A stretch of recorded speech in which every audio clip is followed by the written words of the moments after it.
The Fox City Score chapter and WHBY are pleased to bring you BizTalk, a chance for you to hear from entrepreneurs and professionals as they share their experiences from starting to sustaining growth. Learn the skills needed for your business to be successful. If you missed anything, you can catch the BizTalk podcast at biztalkwithscore.com. And now from the Myron Construction Studio, it's BizTalk on WHBY. Good morning and welcome to BizTalk. I'm Pat Lowney and I'm here with Rick Sense this morning. Hi, Rick. Hi, Pat. How you doing? I'm good. Getting kind of warming up a little bit. Get out of that chill we've been in here and feels good. It's 10 degrees, a balmy 10 degrees. So yeah, now's the time to go out and play in the snow, not just shovel it. So absolutely. Yeah. So we're happy you joined us this morning. BizTalk is brought to you each weekend by the Fox City Score chapter, and we're located in downtown Appleton. We'll talk a little bit more about SCORE as we move through the show, but we're going to start the show off this morning, and Rick and I are going to talk about engagement and how important it is for small business people to be engaged in the environment they're in and in the communities they're in. And it's something that Rick and I have both been, we've practiced through our careers and things, been very involved, and we've seen people be very successful with this. And I think one of the things when I'm mentoring people through SCORE, I always suggest this, about the value of networking and getting out and talking to people and meeting people. And it's amazing what you'll find out sometimes when you aren't expecting it, but you start talking to someone about what you're doing or what they're doing and things like that. And one of the fallbacks that I get doing that is that people say, well, I don't know how to do that. I don't know. I'm really uncomfortable walking into a room when I don't know anybody, or, I'm fearful that, if I walk in and make a comment that maybe I will sound like I don't know what I'm talking about and I'm not really sure whether I do or not. And, just the fact that, we're kind of in a different world than where we've been even since post-pandemic, that things have changed, communities have changed, and all of that. So we thought we'd take some time today and talk about that, what the value that we've seen in our careers has been being involved and engaged in the communities we're in and in environments and the things that we're doing. So let's start off, and Rick, I'm going to ask you this question. Where have you seen the benefit, the largest benefit of being engaged in your career? Without a doubt, it's in the networking that I've been able to do over the years has really helped me do the job that I do, especially the one I'm doing today. I'm working for Calumet County, and I work in economic development and tourism. And knowing the folks that I've gotten to know over the years has really opened a lot of doors for me as I move forward, and I think for the county to go ahead and work with others and trying to move agendas forward and get things done. So networking is really vitally important to it. I can't stress enough how important it is, and it's just more than going out and meeting somebody and shaking their hand. It's really developing that relationship, and that relationship piece is very important. And most people don't put enough time or invest enough time into that, thinking I don't have time to do that. And I would say you need to invest the time. You need to find the time for that, and you need to do more of it than you probably think you do. I would agree. It's amazing, like how often, even till this day, I run into somebody that I may have worked with at some community event once a year kind of thing. We worked together for 3 years, and then, we went our separate directions and things like that. But we got to know each other because we worked together for those couple of years and things. And now you circle back 15 years later, 20 years later even, and things, and you run into somebody and you can have a conversation with them. 5 minutes, how you doing? How's your family doing? That kind of thing.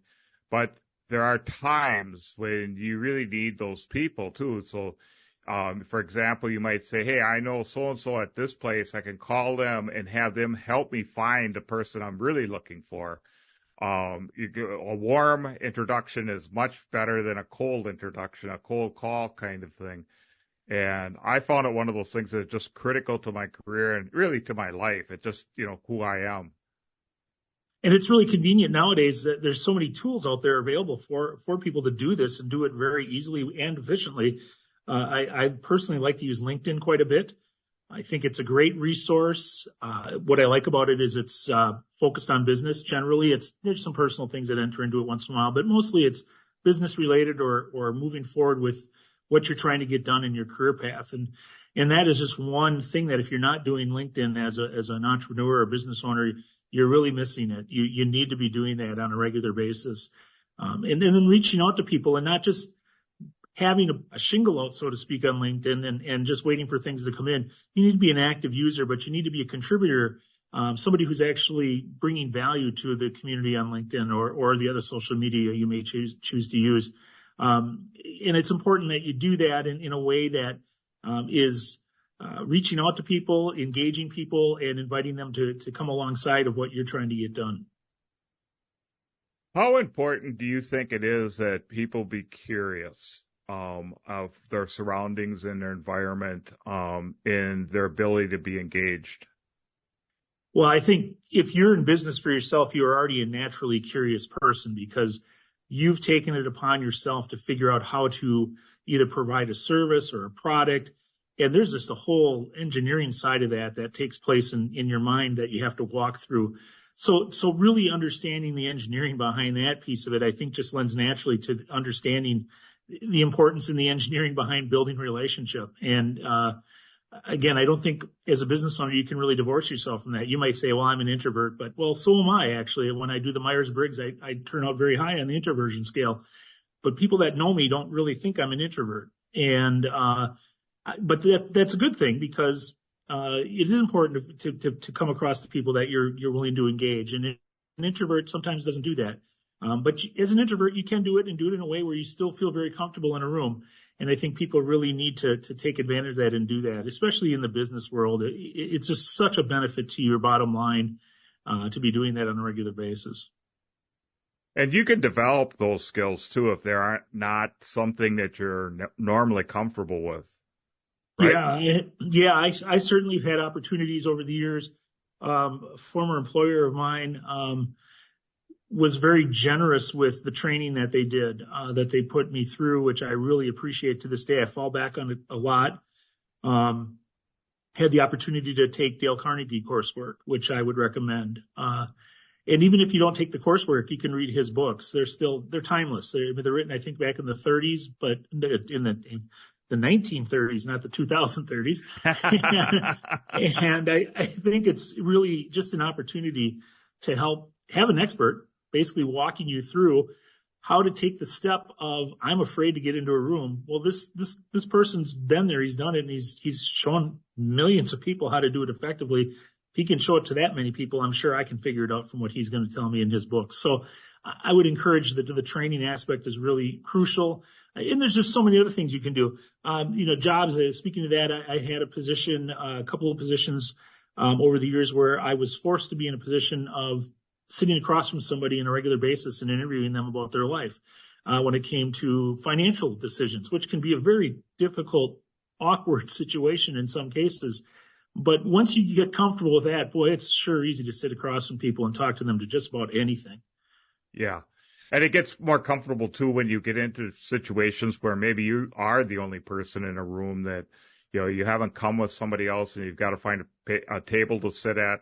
Perhaps it's just for a meeting, maybe it's for a lunch or something like that, but then be able to carry a conversation on with people and talk about things that, will keep things interesting, for yourself and for them for the hour or so, whatever time it is you're going to be with them. Yeah. And I do that a lot when I attend a conference or an event. I always try to get there early. And I always try to get there so I'm one of the first few people to arrive. So that gives me the opportunity to look at the room, the layout of the room, and then to find a spot to sit in by myself initially, and then let others come to me. That makes for the introvert, it makes it very easy to get to know people. But if you are outgoing and an extrovert, you can walk into that room 2 minutes before the meeting starts and have plenty of people to talk to and things like that. So I think it's something you need to just know yourself and then strategize how it's best for your personality type to fit that situation, but make sure you're taking advantage of those opportunities when you're presented them. Okay. So let's kind of move into some places, and I think we're going to focus more locally on some places where it's important for people to be engaged and involved in. And I'd like to start off by kind of talking about some of the local government. I think in in government, a lot of times, the local government gets overlooked by people. You know, when you talk about government, it immediately goes into the federal level or the national level because that's where all the news is and noise is and things like that. But I think I have an opinion that the largest impact to most people is happening right in their own city, right in their own township, in their county, that kind of thing. And there's a lot of opportunities for people to get involved or at least be aware, probably. But I don't think too many people take advantage of. Would you agree? I would agree with that. People need to understand that government is an active player in our society. And I'm not going to get into the opinion of whether it should be more or less, whatever. That's for another discussion for other folks. But when it comes to being in business, government does have a pretty important role in your life, even though you may not think so, especially at the local level, because there are many decisions that your business that you might want to make on behalf of your business that you can't just willy-nilly make them without first figuring out, am I A, allowed to? B, is there a zoning issue I have to deal with? What's the tax implication on this? Is there a regulatory issue that I'm not aware of? All those things come into play. And a lot of people adopt in their mindset that they have to have an adversarial relationship with government, especially at the local level. And boy, I would encourage you not to. I would encourage you actually to find out when you're in the process in developing your relationships, find out who in your local government that you need to get to know, whether it be a mayor, a town administrator, a planner, and just reach out. Send them an email introducing yourself. Even pick up the phone and call them. It's just really important. So then that way, when you do have a problem, if you've built a relationship beforehand, it's sure a whole lot easier for you to walk through that problem with somebody you already gotten to know a little bit. And they're going to be able to hop in and jump on something way more quickly than they would be if they're just learning about it first time they've ever talked to you. And unfortunately, sometimes people tend to get emotional when they have an issue. And this way, if you get to know that person beforehand, you don't have emotion entering into it, which is never a good thing. You know, passion and emotion have never governed wisely in our country. And I think it's important to just kind of take that out of the equation by building the relationship. And relationships do that. Yeah. And I think when I look back at myself, the times I've been most upset, and there are times when you get upset, perhaps like your road in front of your business is going to be closed for 6 months, and things like that. And, immediately when I find out in 2 weeks this road's going to be closed for the next 6 months or something, I get upset. But in reality, that almost never happens. That was in a planning stage for probably 5 years before it actually got to the point where they're actually closing the road. But, I wasn't taking advantage of paying attention, or I didn't have the relationship with, the city or whoever that is in governing this, like you say, a mayor or an alderman or something like that I could talk to on a regular basis, and they'd say, you know what, next year your road's going to be closed, and then you can do something about it. But I have a hard time, because immediately I get upset about all the ways it's going to affect me negatively. I think a great example of that is I think of like JD's restaurant in Appleton. When there was a bunch of road work happening around their facility, they knew it was coming. They were so prepared for it. I'm sure it had an impact on their business, but you wouldn't know it from being a customer there when you walked in. I mean, they had shirts, they had just everything, and they made it a positive in their experience. And I'm sure that was because they were paying attention to what was going to be happening, and they were getting those notifications and actually reading them. First thing you should do is if you're getting mail from your local officials or local government officials, you should be reading it, number one. Second thing you should be doing is if they offer a newsletter service, subscribe to it, because that's where a lot of that heads up 3, 4, 5 years out is going to be made. And it's just really important. There's ways for them to reach out to you, but not if you're not willing to be reached out to. Yeah. Okay. Looks like a good time to take a break. We're going to do that. This is BizTalk on WHBY. We'll be back in a minute.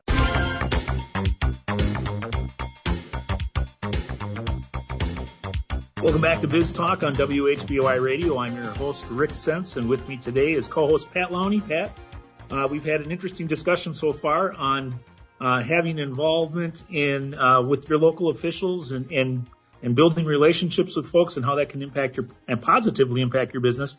But before we continue our conversation, I'd just like to tell all of our listeners a little bit about SCORE. Fox City SCORE serves an 8-county area with offices in Appleton, Oshkosh, and Fond du Lac. We have about 45 volunteer mentors, each an expert in their field, offering entrepreneurs no-cost and confidential mentoring.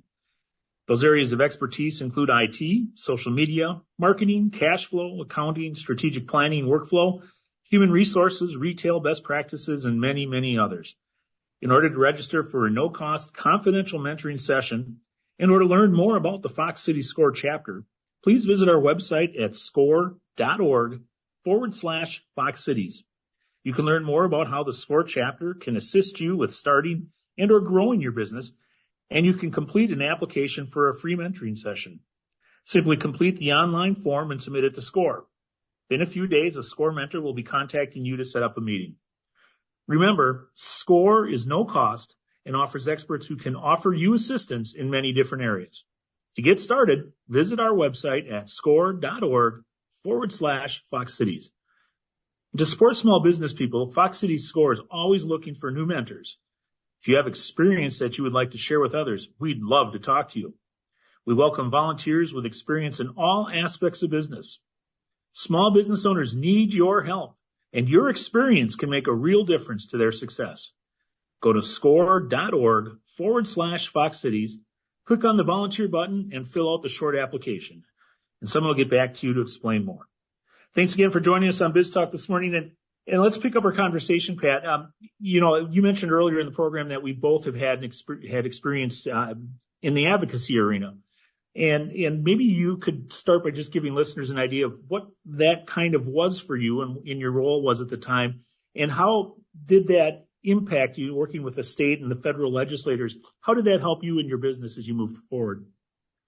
Well, when I started working for the credit union that I worked at for my entire career, I really got involved in attending first locally and then on a state level and eventually on a federal level, different opportunities to meet with the assembly people, the congressmen, the senators, that kind of thing.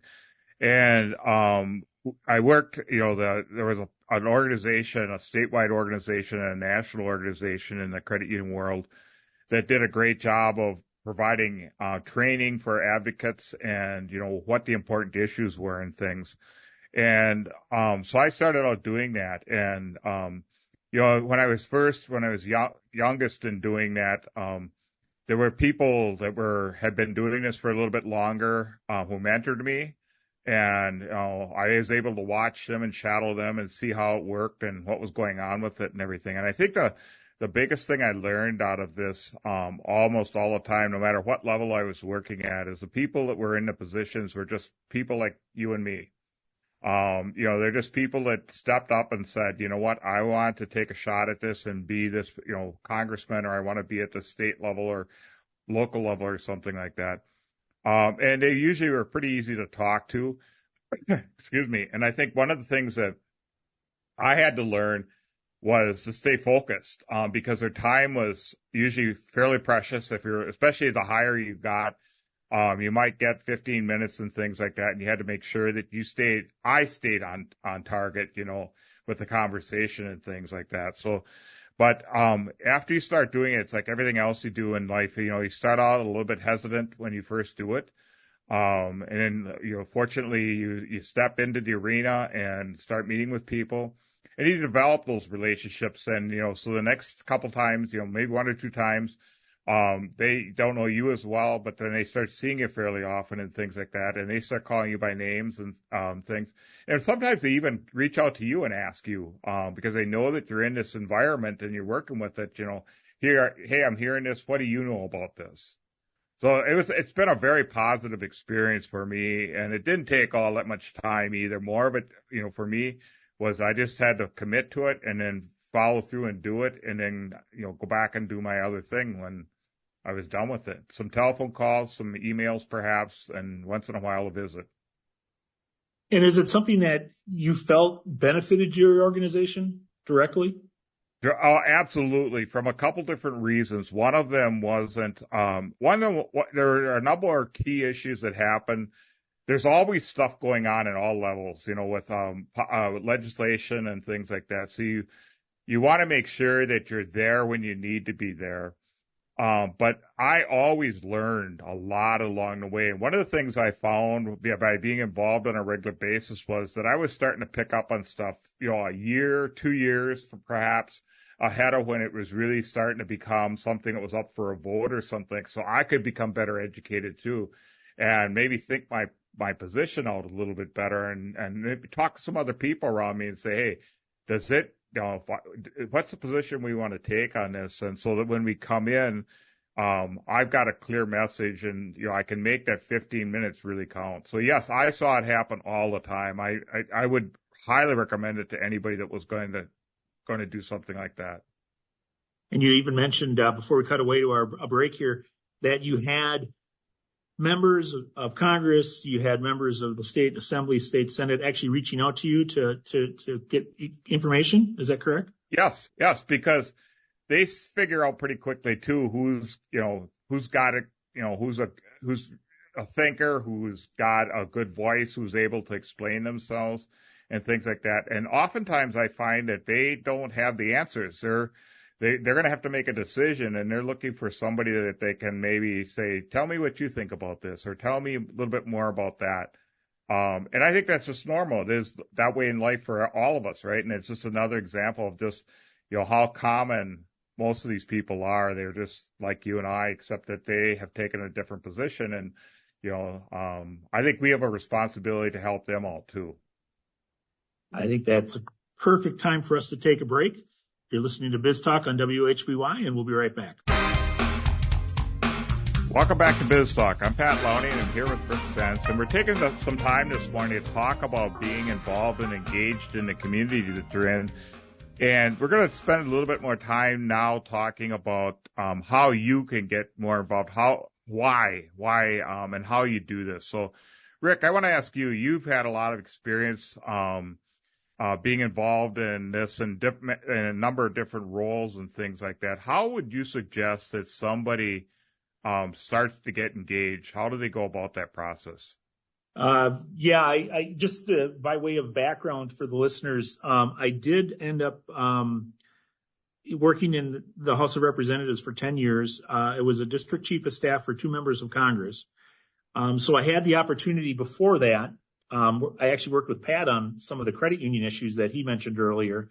So I really got to see that part of it and what went into it. But then I also had the benefit of sitting on the other side of the table and then learned from what other organizations would do and come in and talk to us what really some best practices should be. So one of the things that I think is really interesting in this, and it's why it's so important and it's so easy to do, you've got to build that relationship. The first thing you should be doing, if you don't have a relationship right now with your elected officials, you should take the time, either give them a phone call. I would suggest a letter, because letters actually are a better paper trail for the member, because then they have a file they can build on you, and they review those files before you actually sit across from them, by the way.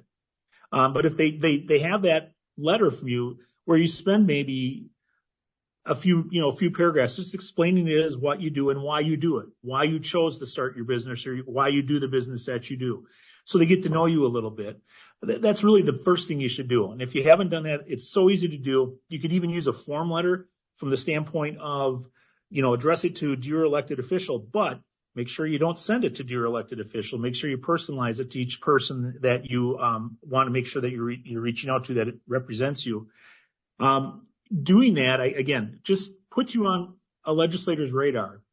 And it also opens the door. You might be the only person that's doing that line of work in this person's district. And just immediately, just that 3 or 4 paragraphs, you might become the expert in the field to a sitting elected official. And that's a very valuable position to be in.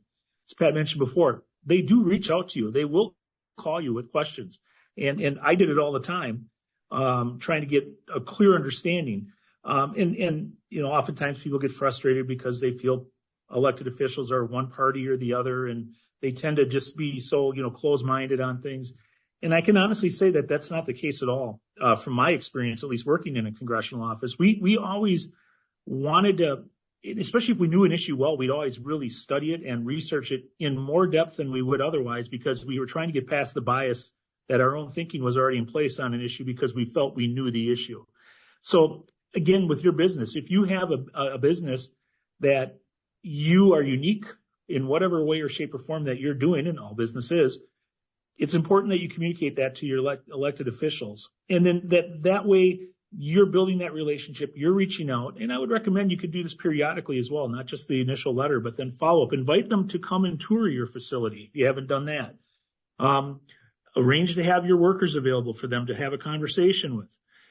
Ask them to ask other people in the same industry that you are in to get together and greet a legislator. And don't be afraid to invite legislators from either side or both sides of the political aisle to your event. Again, it's an opportunity for you to educate, and that's really what needs to happen in order for good policy to happen, is if the more education, the more information that's available, the better the policy will be at the end of the day. I think I agree with all of that. I saw that happen. I saw that work, and the other thing I remember from my time doing that was how often the comment came up about how important it was for you as an individual to show up versus I think a lot of those people, they get a lot of lobbyists that are contacting them all the time. And a lobbyist is paid to be able to promote an issue or an industry or something like that. And, they have their value and they do their thing. But I heard over and over the years that, politicians would say, how many individuals in my district actually come to me and talk to me about this? And it was very small, 2, 3, 5, maybe something like that.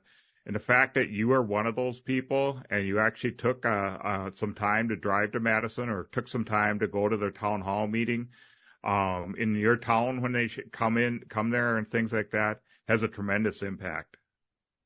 It really does. I can often remember my boss saying, I know that if somebody's going to actually take a plane, go through the wonderful airline system to come to see me, I better really have time available and make sure I'm listening and paying attention to everything they're telling me because it's really important. And, anybody that's run a business knows that to take that kind of time away from your business when you can be pushing towards your bottom line, to do that, it's a sacrifice in some ways, but it does ultimately really help your bottom line in that you're engaged and you're helping prevent maybe something that would hurt your business in the long run because you are engaged and are on that playing field with that elected official. How important is it to pay attention to the staff of when you're talking at a state or federal level versus I want to talk to the congressperson? As a former staffer, it's very important. No, but it is really important. And the wise person that's advocating on behalf of their cause and their business is the one that is willing to accept the meeting with the staff person, because if you build a relationship with a staffer, you're going to get more time. So that staffer is going to understand your issue way more in-depthly than would be if you just had 5 minutes of the member's time. The other thing you're going to be doing is you're creating an advocate on your behalf with that member. There are many times where I understood an issue one way, and after talking to a couple people on it at length, I flipped my view on it. And my boss had the original position that I did too. And then when I sat down and went over that issue with them, it was like, hey, wait a second. This isn't really how I've thought about this before either. And now you've put me in the position as a staffer then to be kind of advocating on behalf of the cause that you're wanting to see an impact on. So very, very important. Staffers are in many ways not as important, but pretty important pieces in the process. And that also includes if you do events or you have like a regular staff meeting. Feel free to invite a staffer to come and attend those. They're going to be able to be there more often than a member would be, and B, they're going to actually have great value, find that of great value because they're going to learn. It's just going to build that folder and that file.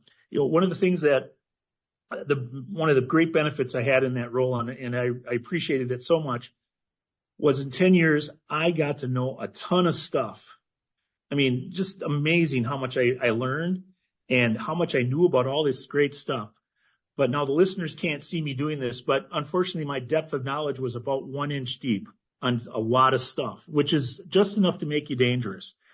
And that's why it's really important to develop that relationship with a staffer, because then that staffer might have that inch depth, but that staffer is also going to be smart enough to pick up the phone and contact you and do it regularly to just stay up to date. And that way it'll be more impactful with the member, all that work you're doing back at home and at your business. So how important, Rick, is it? We talked about developing a relationship. How often, when it seems like in my career, there are probably 4 or 5 times where it was over a course of 30 plus years. There were 4 or 5 times when we really needed something. A couple times really bad, but we kept doing it on an annual basis, kept going back, and even when we weren't necessarily asking for much or anything. Is that important?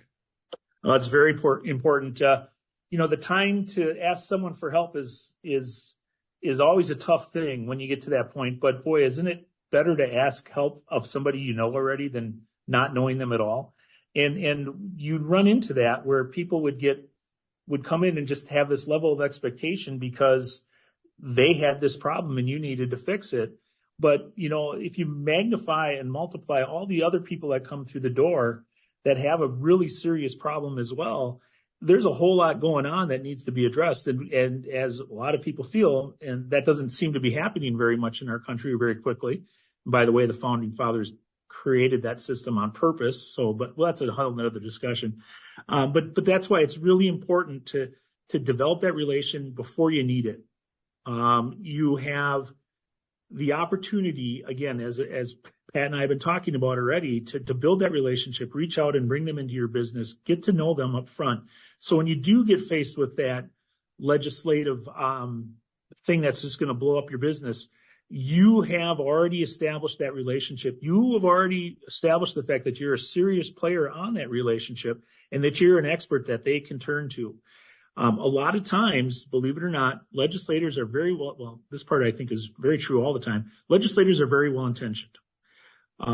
But sometimes when they sit down to craft legislation, they are only looking at things at a 2-dimensional level. They aren't seeing that third dimension. And sometimes a business is sitting in that third dimension land. It's going to be majorly impacted by whatever is going to come down in this new legislation. Not intended to cause that consequence, but that consequence is there. So it's really important then that you have that relationship so you can point those things out. So then the person you're talking to, the member you're talking to, can go to that other member and say, hey, I've got this expert in my district who I've known for 15 years who tells me that this is really a bad idea. And it's not a political standpoint. It's just not for good. It's not good for business, and it's not good for the long-term health of the economy. And they can have a very logical, rational discussion. It's really interesting. A lot of people don't realize this, but it averages out differently every year. But roughly 80+% of all legislation in our country is passed in a bipartisan manner. And I want to say that again because most people would say there's nothing getting done, nothing gets passed. But 80% of the legislation that gets passed in our country is done roughly in a bipartisan manner. And that 80% could be 78 one year, it could be 90% another year, but it's around 80-some%. So to have that much happen, it does take that conversation, those relationships to be in place to allow that to happen the way it is. They always say that 2 things you don't want to see is how sausage is made and how laws are made. And part of that sausage making process that happens out in Washington, D.C. is understanding and doing and knowing as much as you can about an issue and hoping you're making a right stride in the process of getting something accomplished. Without that relationship, there's less for them to step forward to. They're having more faith in their step out onto that ledge than they would be if they knew, wait a second, I know I'm talking to Pat, this is really a bad idea, so I'm not even going to go there. You can prevent some really bad things from happening in your business before it even gets brought to the table to be even considered for your business. So if I'm starting out, I'm a small business person and working really hard trying to just keep my business alive and, like so many are and, it's your full-time job and things. What suggestions do you have for me to be able to find a place where I am going to be able to figure out, what's really important that affects my business versus, I just see something on one of the news channels and I decide to run with it kind of thing. Where can you get help promoting your business? One of the places I would look to is the industry that you're in. Oftentimes there's support. There's maybe an advocacy program for the business area that you're already working in. They would be an excellent resource. I would encourage you to get involved with that group, become a member or get elected or appointed to the board, whatever the structure is. But make sure you're keeping a close eye on what they're doing for you at that level. Another thing you need to do is you need to read. You do need to make time. Business people read all the time, and they're always looking at trends, things like that can impact the business. Well, you need to consider government as an impact on your business as well regularly. So you need to read about it regularly. And I would encourage you not to just read one source for news. I'm not going to pick on any network in particular or anything like that, but you do need to listen to both sides. So, for example, if you tend to find that you like to listen to flavor A on your political coverage and your government coverage, I would encourage you, that's great. Listen to flavor A, but make sure you're listening to flavor B and even flavor C as well to get a better grasp. It's very important to know and have a better idea of the horizon on an issue than it is to just focus on the narrower view of your interests on that issue as far as what an elected official that you might support would believe. We tend to get busier in our life. We tend to get caught up in the soundbite type of stuff and away from taking the time to do the research and the blocking and tackling on our own research that we need to do on a regular basis. I would encourage you to need to find time for that. And another thing you need to do is you need to kind of find a mentor in the business world. Maybe that's not in your line of work, but is involved in a different kind of work, but that is basically involved in government and has been. They're going to be able to be there to have you bounce ideas off. So if you have an approach or a problem that you want to consider taking to someone and you want to know what the best way to approach that person is, it's great to be able to pick up that phone to that mentor and say, hey, here's the issue we're dealing with. What would you suggest? How would you suggest that we reach out to the member about that?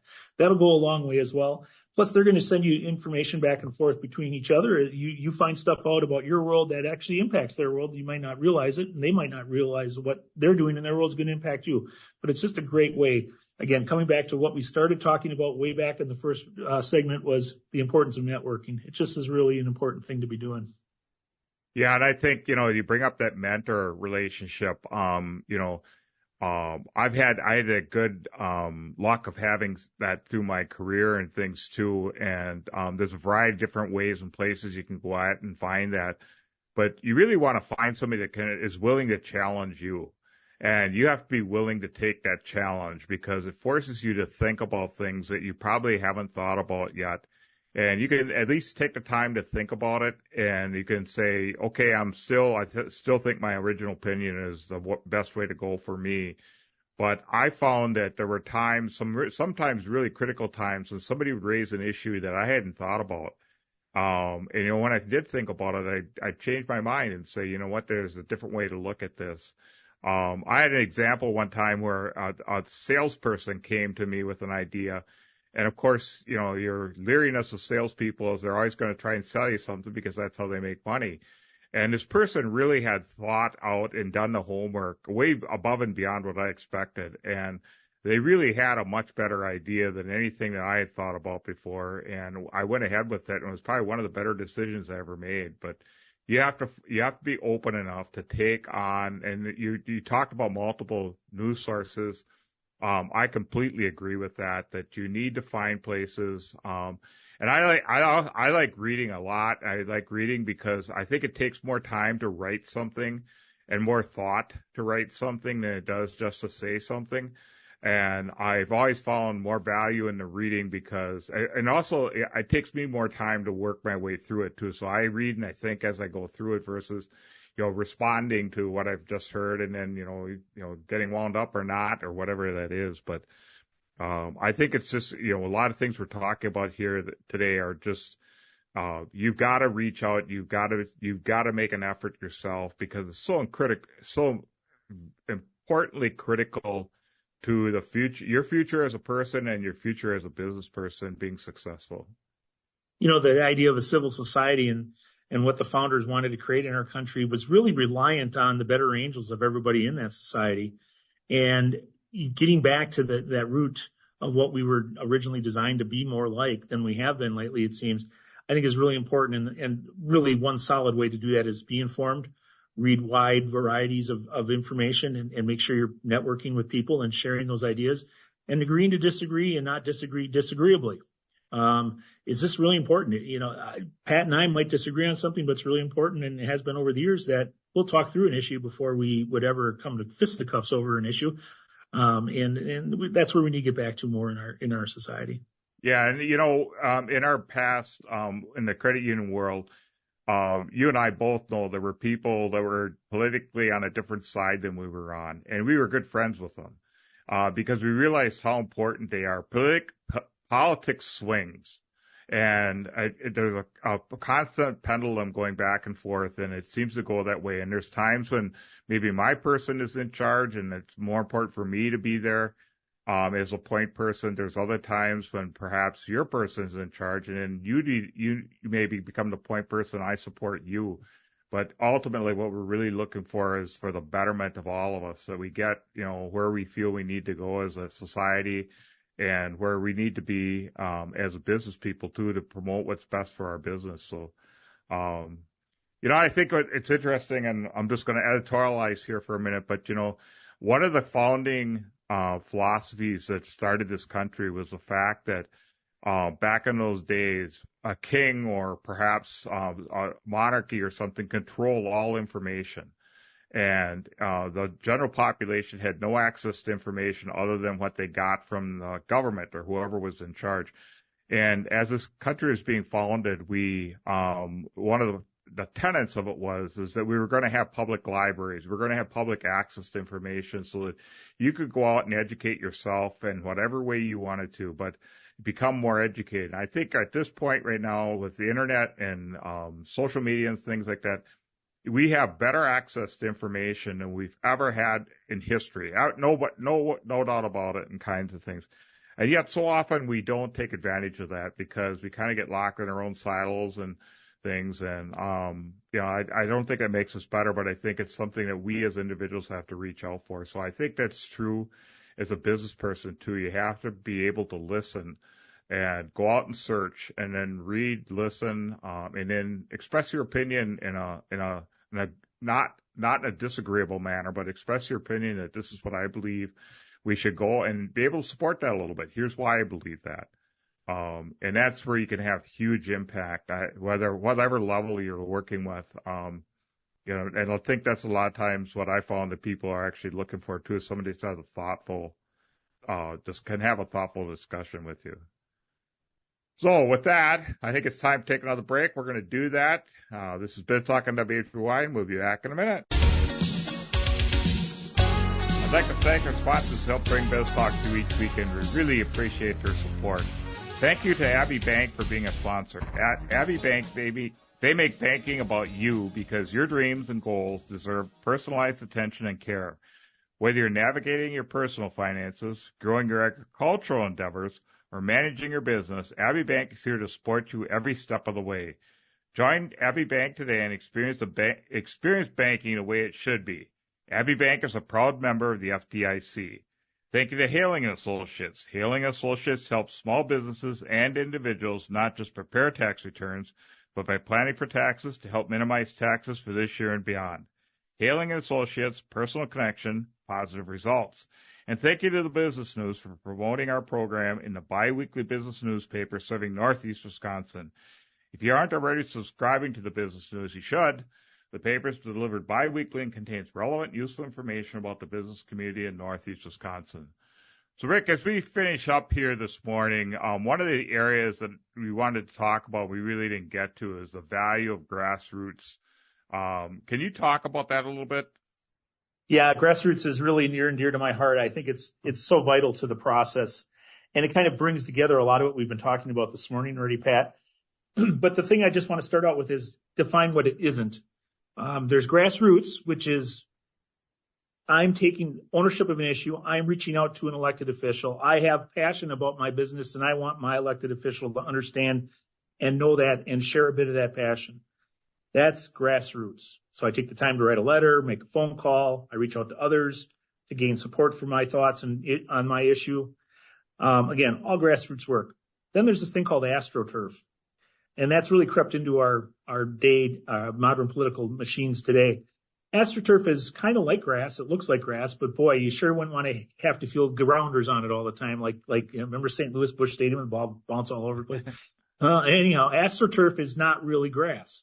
And what it is it's usually an organization that puts together some canned faxed statement or canned email, and they say, hey, we want to put your name on this. Is it okay to do that?